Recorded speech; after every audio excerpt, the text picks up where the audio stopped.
റമദാനിൽ ഇഫ്താർ വിരുന്നുകൾ ധാരാളം നടക്കാറുണ്ടെങ്കിലും കഴിഞ്ഞ ദിവസം മലപ്പുറം വെട്ടിച്ചിറയിൽ നടന്ന നോമ്പുതുറയ്ക്ക് ഏറെ സാമൂഹ്യ പ്രസക്തിയുണ്ട്. വെട്ടിച്ചിറ ശ്രീലക്ഷ്മി നരസിംഹമൂർത്തി വിഷ്ണു ക്ഷേത്രത്തിലെ പ്രതിഷ്ഠാദിനത്തോടനുബന്ധിച്ചായിരുന്നു മതസൌഹാർദ്ദത്തിന്റെ ഇഫ്താർ വിരുന്ന്. വെട്ടിച്ചിറ പുന്നത്തല ഗ്രാമം ഒന്നായി ചേരുന്ന കാഴ്ചയാണ് ക്ഷേത്രത്തിലെ ഇഫ്താർ വിരുന്നിൽ കണ്ടത്. മതങ്ങൾ പരസ്പരം വേലികെട്ടാനുള്ളതല്ലെന്ന് തെളിയിച്ച് അവർ ഒരുമിച്ചിരുന്ന് നോമ്പു തുറന്നു.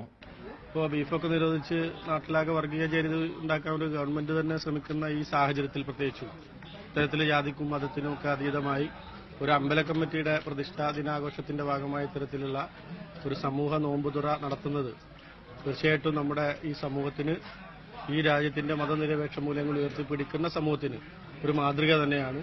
ഇഫ്താറിനായി നാട്ടുകാരെല്ലാം ചേർന്നുള്ള പ്രത്യേക സംഘാടക സമിതി രൂപീകരിച്ചിരുന്നു. ഭക്ഷണത്തിന്റെ പാചകവും വിതരണവും ഒരുമയുടെ കൈകളാൽ തന്നെയായിരുന്നു. ഞങ്ങളെ പുന്നത്തലയെ സംബന്ധിച്ച് പറയുകയാണെങ്കിൽ ഇവിടെ 1300 ചില്ലാം വീടുകളുണ്ട്. അതിൽ 72 വീടുകളാണ് ഹിന്ദു വീടുകളായിട്ടുള്ളത്.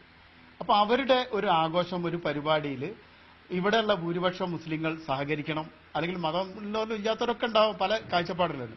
എങ്കിലും അവരും കൂടി സഹകരിക്കുമ്പോഴാണ് അവർ സെക്യൂർ ആണ്, ഞങ്ങൾ ഒരു ആത്മസംതൃപ്തി അവർക്കുണ്ടാകും. തുടർന്നും ഇത്തരം സൗഹൃദ പരിപാടികൾ സംഘടിപ്പിക്കാനാണ് നാട്ടുകാരുടെ തീരുമാനം. ക്യാമറ പേഴ്സൺ വിബി തലത്തിനൊപ്പം BK സുഹൈൽ, മീഡിയ 1 മലപ്പുറം.